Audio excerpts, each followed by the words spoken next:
trong phòng chơi game em chơi hành, đi chạm môi nghe rất cao.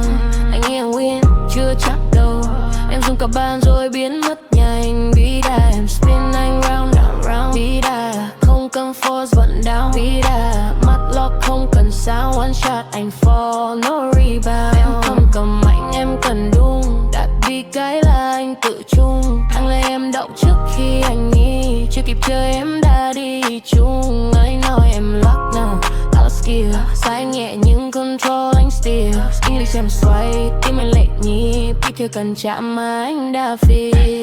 Đánh shot hôm qua vẫn vào như cách em nói anh.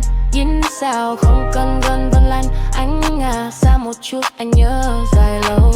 Em không rush em chơi solo, nhưng endgame em take it all. Bida bida don't blink now. Bida bida take you down. Bida bida read you out. Click clack lights out. Bida bida don't blink now. Bida bida take you down.